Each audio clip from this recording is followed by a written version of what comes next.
Awal Oktober 2022, PT Transjakarta mulai menerapkan kebijakan baru pemberlakuan tap-in dan tap-out saat menggunakan layanan Transjakarta. Namun ternyata hal ini dikeluhkan oleh sejumlah penumpang.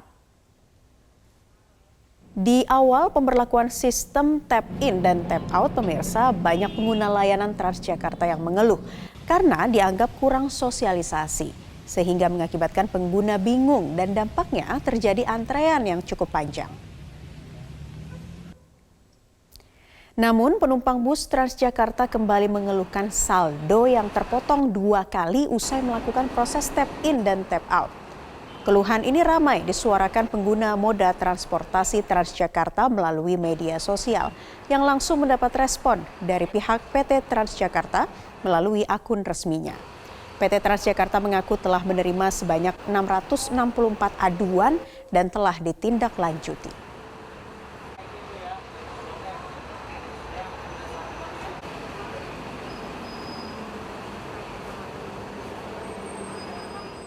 Dan kita akan langsung saja melihat bagaimana aktivitas warga menggunakan layanan bus Transjakarta sore ini bersama rekan kami Rutio yang juga akan berbincang dengan Anang Rizkani Nur selaku Kepala Divisi Sekretaris Perusahaan PT Transportasi Jakarta atau Transjakarta mengenai keluhan warga khususnya terkait sistem baru tap-in tap-out yang diberlakukan. Kita bergabung dengan Rutio langsung dari halte Transjakarta GBK.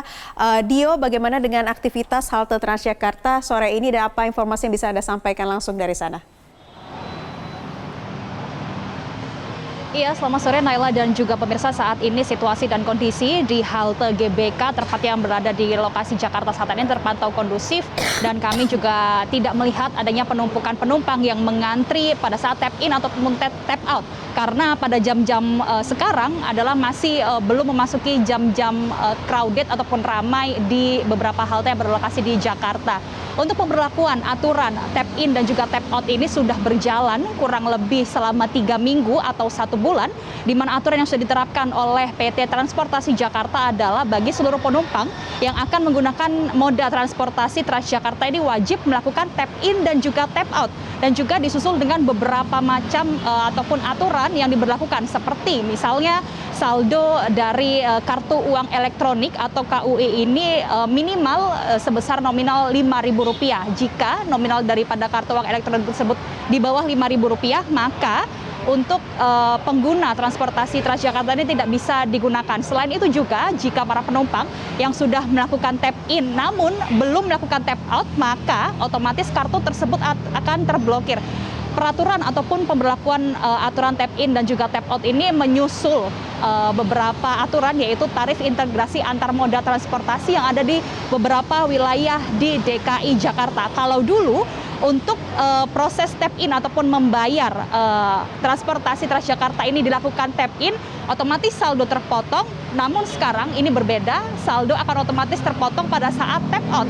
Namun memang komplain atau daripada keluhan beberapa masyarakat ini masuk karena saldo ini terpotong 2 kali, yaitu pada saat tap-in dan juga tap-out. Nah, untuk mengkonfirmasi dan menanyakan langsung bagaimana tanggapan dari pihak Transjakarta, saat ini saya akan menanyakan langsung kepada Bapak Anang Rizkani Nur selaku Kepala Divisi Sekretaris Perusahaan PT Transportasi Jakarta, yaitu Transjakarta.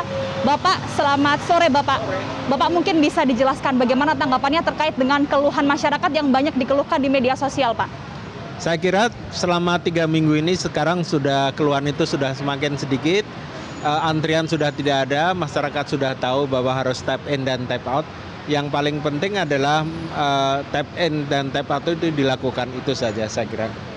Terkait dengan jumlah keluhan Pak, kalau tadi memang disebutkan, Bapak tadi menyebutkan ada kurang lebih 600 keluhan. Nah, itu keluhannya datang dari media sosial kah atau langsung dari beberapa halte, dan seperti apa Pak solusi daripada Transjakarta untuk menanggapi keluhan-keluhan ini, Pak? Ya, saya kira satu adalah bahwa 664 itu kalau dilihat dari perspektif yang bahwa 800.000 pengguna Transjakarta setiap hari, itu hanya 0,1%, kurang dari 0,1%.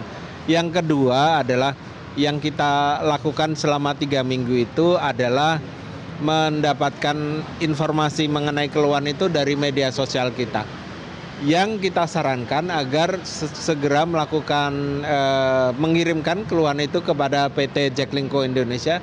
Namun demikian, apabila itu kita ketahui dari media sosial kita, segera kita berikan kartu elektronik itu kepada yang bersangkutan setelah diverifikasi. Sebetulnya apa sih Pak yang menyebabkan saldo ini terpotong sebanyak 2 kali Pak? Sebetulnya ada beberapa hal. Satu, kan itu sudah diumumkan. Ini kan masa transisi ya waktu itu. Ketika hari pertama diberlakukan, mungkin ada yang tidak tahu. Sehingga di perjalanan sebelumnya mereka tidak tap out. Kalau tidak tap out, maka otomatis terblokir terdahulu. Lalu itu yang tap in pertama, tap in kedua baru masuk. Ya, kemudian tap in pertama terblokir. Tap in kedua dia terkurangi perjalanan yang sebelumnya. Tap in ketiga dia masuk, nanti tap out lagi dikurangi lagi. Karena itu memang dia belum membayar di tap in perjalanan sebelumnya. Jadi variasinya banyak sekali. Berarti sampai sekarang ini keluhan-keluhan dari penumpang Transjakarta sudah mulai dilakukan ya Pak ya. Nah, untuk kompensasi sendiri apakah ada penggantian saldo atau ada upaya lain Pak dari Transjakarta? Jadi yang tadi saya katakan, jadi dari Transjakarta langsung mengirimkan kartu uang elektronik sebesar 50.000 untuk keluhan yang terverifikasi. Kalau yang tidak terverifikasi kita tidak bisa memberikan itu.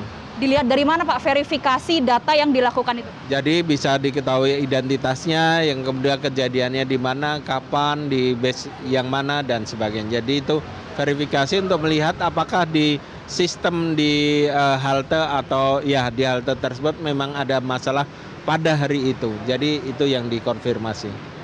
Pak, mungkin untuk yang terakhir Pak, untuk pengaduan daripada masyarakat ini bisa diadukan melalui apa saja dan kemana saja? Ya, pengaduan satu bisa dilakukan langsung ke Jaklingko Indonesia, itu yang kami sarankan karena mereka yang melakukan tarif integrasi ini. Yang kedua bisa ke Twitter kita dan IG kita, Instagram kita. Itu nanti kita verifikasi baru kemudian. Tapi mudah-mudahan makin lama makin sedikit dan kita lihat 3 minggu sudah tidak ada antrian. Mungkin ada kasus 1-2 yang memang terpotong karena belum melakukan tap out di perjalanan sebelumnya dan itu kita kasih tahu. Pak, mungkin untuk latar belakang daripada sistem tap in dan tap out untuk pengunjung Transjakarta seperti apa? Baik, jadi begini. Jadi ini kan mengapa terjadi karena sekarang ini diberlakukan yang namanya tarif integrasi. Tarif integrasi itu apa? Tarif yaitu tarif yang lebih efisien. Ketika seseorang melakukan perjalanan lebih dari satu moda transportasi, jadi MRT, LRT, dan Transjakarta, dalam waktu 3 jam, maka akan dikenakan maksimal Rp10.000. Syaratnya adalah sistemnya harus sama. Kemarin sistem MRT dengan Transjakarta itu belum sama. Karena di Transjakarta itu masih tap in-nya itu waktu itu di depan. Nah, di MRT itu tap in-nya sudah di belakang. Kalau nanti dikenakan untuk 2 atau 3 moda transportasi, maka syaratnya adalah dihitung atau dikurangi saldonya di belakang. Oleh karena itu di Transjakarta kemudian diberlakukanlah yang tadinya di depan dikurangi, kemudian dikuranginya di belakang. Jadi itu syaratnya dan itu sudah mulai dilakukan dan sekarang masyarakat sudah mulai tahu sehingga ketika melakukan perjalanan itu tap out juga. Nah, mengapa kok masyarakat sering tidak tap out? Karena di base Transjakarta itu masyarakat bisa naik tap in tapi tap outnya enggak. Jadi seringkali banyak yang tidak tap out. Nah, sekarang setelah diketahui seperti ini maka masyarakat pun tap out sehingga nanti di perjalanan berikutnya tidak dikurangi lagi. Baik, terima kasih Pak Anang untuk waktunya, kesediaannya juga Pak. Sehat-sehat selalu Pak.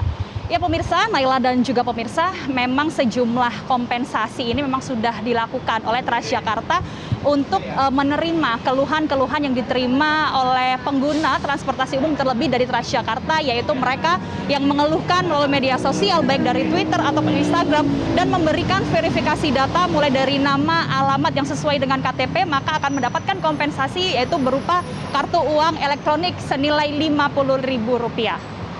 Demikian Naila yang bisa kami laporkan dari lokasi, kembali ke Anda di studio.